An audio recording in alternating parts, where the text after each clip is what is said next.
बच्चों, इंग्लिश पाठशाला में आप सभी का स्वागत है। मैं भी आपको क्वेश्चन टेल क्वेश्चन जो है उनके बारे में बता रही हूँ। देखिए, इसके कुछ सामान्य नियम होते हैं, ये इसके साथ ही मैं आपको समझाती हूँ, पहले प्रश्न के साथ ही, तब जल्दी अच्छे समझ में आएगा। जैसे जो सेंटेंस है, ये सबसे पहली चीज़ तो ये होती है कि ये अलग से प्रश्न नहीं होते हैं, स्वतंत्र प्रश्न नहीं होते हैं, वरना ये क्या होते हैं, कथन के अंत में प्रयोग किए जाते हैं। जैसे मैंने पहला रूल लिखा है, यह स्वतंत्र प्रश्न नहीं होते हैं, यह कथन के अंत में ही प्रयोग किए जाते हैं। ठीक है, तो ये स्वतंत्र नहीं होते हैं, जो कथन कहा गया है उसके अंत में इसका प्रयोग होता है। जब कथन समाप्त हो जाता है तो इसके बाद क्या लगानी है, कोमा। तो हमारा जब ये सेंटेंस खत्म हुआ तो हमने यहाँ पे क्या लगा दी, कोमा। इसके तुरंत बाद आवश्यकता अनुसार कोई हेल्पिंग वर्ब आना आवश्यक है ना। यहाँ पे इसमें जो भी हेल्पिंग वर्ब है, या तो ये आएगी या फिर कोई अन्य, जैसा हम रूल देखेंगे वैसी, तो कोई भी हेल्पिंग वर्ब, इसमें इज है तो यहाँ पे क्या आ गया, इज। तो हमने सबसे पहले सेंटेंस खत्म हुआ, यहाँ कोमा लगाई, इसके बाद में हमने इज का प्रयोग कर दिया। हेल्पिंग वर्ब का आना आवश्यक है। हेल्पिंग वर्ब के साथ नोट लगाते हैं। हेल्पिंग वर्ब के साथ क्या लगाएंगे, नोट। और यदि आवश्यक है तो मेन वर्ब के साथ ही नोट आएगा। या तो हेल्पिंग वर्ब के साथ आ जाएगा, ये हेल्पिंग वर्ब है तो आ जाएगा, नहीं तो मेन वर्ब है तो उसके साथ में नोट आ जाएगा।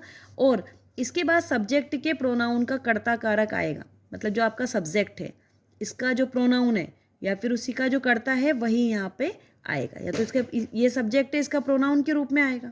ठीक है ना। अंत में क्या आ जाएगा, प्रश्नवाचक चिन्ह का प्रयोग हो जाएगा। तो इस तरह देखिए आप कि she is too young, isn't she. एक बात हमें ध्यान रखना चाहिए कि अगर हमारा जो सेंटेंस है वो पॉजिटिव है तो इसका जो टेल क्वेश्चन होगा या टेक क्वेश्चन होगा वो कैसा होगा, नेगेटिव होगा। और नेगेटिव हमने कैसे बनाया, हेल्पिंग वर्ब में नोट का प्रयोग करके हमने इसको नेगेटिव बनाया। जैसे आपका प्रश्न है शी इज़ टू यंग, तो हमने क्या बनाया, इसका हेल्पिंग वर्ब यूज़ करके इजंट शी। और ये पूरा नोट नहीं लिखते हैं, इसको लिखने का तरीका मैंने नीचे बताया गया है, वो भी मैं आपको समझाऊंगी। अब मैं आपको ये दूसरा प्रश्न समझा रही हूँ। देखो आप, he is very late today. अब हमें इसका, जैसे ही हम टेक क्वेश्चन बनाएंगे तो हमने क्या देखा, he is very late today, हमने यहाँ पे कोमा लगा दी। अब अपने सामने तो परीक्षा में इतना ही प्रश्न आएगा, हमने यहाँ कोमा लगाई। इसके बाद हम देखेंगे कि यहाँ पे हेल्पिंग वर्ब क्या है, और ये देखना है हमें कि हमारा सेंटेंस क्या है, पॉजिटिव है, इसमें कहीं भी नेगेटिव नहीं है। तो ये जो इसका टेल क्वेश्चन आएगा वो क्या आएगा, नेगेटिव।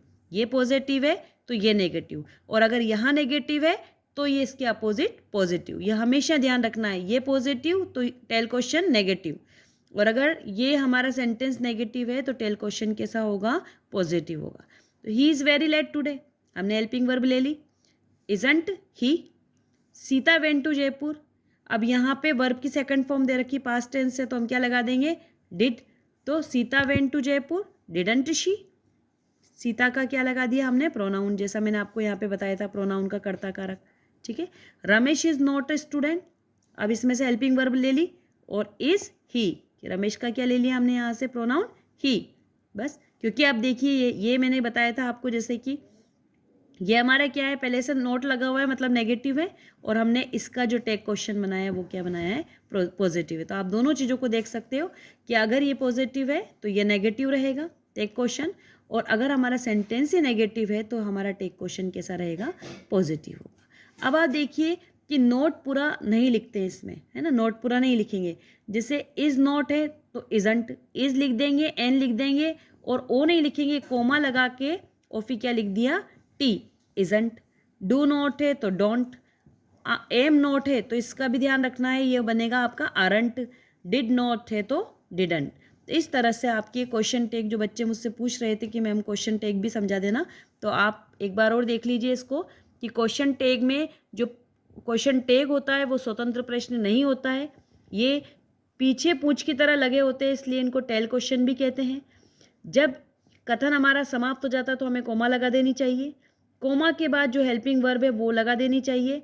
सेंटेंस अगर पॉजिटिव है तो हम उसको नेगेटिव में लिखेंगे, और जो हमारा सब्जेक्ट है उसको या तो सब्जेक्ट ही लिखेंगे या फिर हम उस सब्जेक्ट का क्या लिखेंगे, प्रोनाउन लिखेंगे। और इस तरह से हमारे ये टेक क्वेश्चंस मुझे लगता है कि आपको समझ में ज़रूर आएंगे, और आप आने वाले पेपर में इसको बहुत अच्छे से करेंगे।